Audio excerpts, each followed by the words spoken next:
یہ کہتی ہیں کہ کیا اگر کسی مقام ستر کو چھو لیا جائے تو کیا وضو ٹوٹ جاتا ہے؟ یہ کہتی ہیں ہم نے سنا ہے تو اگر بچے کو مطلب اس کے صفائی وغیرہ کروا رہے ہیں تو کیا اس سے بھی ماں کا وضو ٹوٹ جائے گا؟ دیکھیں اس سے وضو ٹوٹنے کا کوئی تعلق نہیں ہے، یہ بلکہ ایک صحابی نے نبی کریم صلی اللہ علیہ وسلم سے بالکل بعینی یہی کویسچن کیا تو میرے آقا صلی اللہ علیہ وسلم نے ارشاد فرمایا کہ مقام ستر بھی تو آپ کے جسم کے باقی حصوں کی طرح ایک حصہ ہے، یعنی اس کو چھونے سے کوئی وضو پہ کوئی فرق نہیں پڑتا، بلا ضرورت چھونا نہیں چاہیے لیکن کوئی اس سے فرق نہیں پڑتا۔ اس طرح سے ماں بچے کو دھلا رہی ہے، اگر فرض کر لیں کوئی نجاست لگ بھی جاتی ہے وضو نہیں ٹوٹے گا، صرف اتنے حصے کو پاک کر لیں بس ٹھیک ہے، وضو اپنی جگہ پر قائم رہے گا۔ یہ کہتے ہیں کہ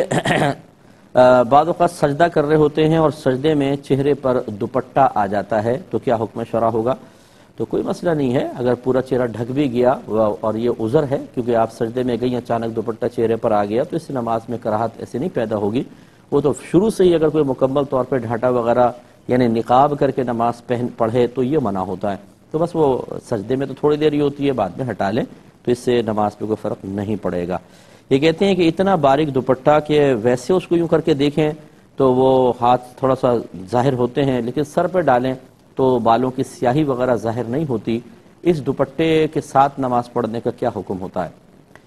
دیکھیں باریک کی تعریف ہی یہ ہے اگر آپ کو زمین پہ بچھا دیں تو اس کے نیچے کی زمین بالکل واضح طور پر نظر آ رہی ہو، اسے کہتے ہیں باریک کپڑا۔ یہ کپڑا اگر پہن کے نماز پڑھی تو پھر نہیں، ویسے تو آپ ایک چادر بھی اگر لیں گی اس کو اگر روشنی میں جا کے ہاتھ پہ ڈال کر دیکھیں تو ہاتھ کی حیت آپ کو واضح طور پہ نظر آئے گی، بس اصول یہ رکھیں اس کو زمین پہ بچھا کر دیکھیں، اگر نیچے کی زمین بالکل نظر نہیں آ رہی تو یہ موٹا کپڑا ہی کہلاتا ہے، اتنے موٹے کو پہن کر نماز پڑھ سکتی ہیں، لیکن اتنا باریک دوپٹہ کہ زمین پہ بچھائیں تو نیچے کی زمین ظاہر ہو، یہ اگر پہن کے نماز پڑھی تو یہ ستر کی حفاظت نہیں کر سکے گا اور نماز خلاف سنت ہوگی۔ ایک انہوں نے کہا کہ بعض اوقات جیسے ہم واش روم جا رہے ہیں تو باہر داخلے کی دعا پڑھ لی، اب لیکن اس سے پہلے کہ داخل ہوتے پھر ہمیں کوئی کام یاد آیا، پہلے کام کرنے چلے گئے، واپس آئے تو کیا دوبارہ دعا پڑھنی ہوگی یا پہلے والی دعا کافی ہے؟ دیکھیں دوبارہ پڑھ لیں کیونکہ اصول تقریباً یہی ہوتا ہے کہ جب آپ کسی چیز کی ابتدا کے لیے کچھ پڑھتے ہیں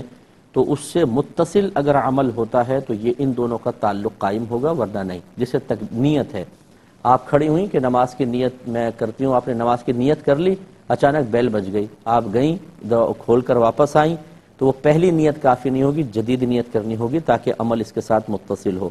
اسی طرح آپ نے دعا پڑھی ہے اور پھر آپ کسی کام پہ چلی گئیں تو دوبارہ پڑھیں تاکہ اگلا عمل اس سے متصل ہو تو یہ دعا گویا کہ اسی کے لیے کہلائے، تو دوبارہ پڑھ لیں اور اس میں کوئی اتنا بڑا ٹائم بھی نہیں لگتا ہے نہ محنت لگتی ہے۔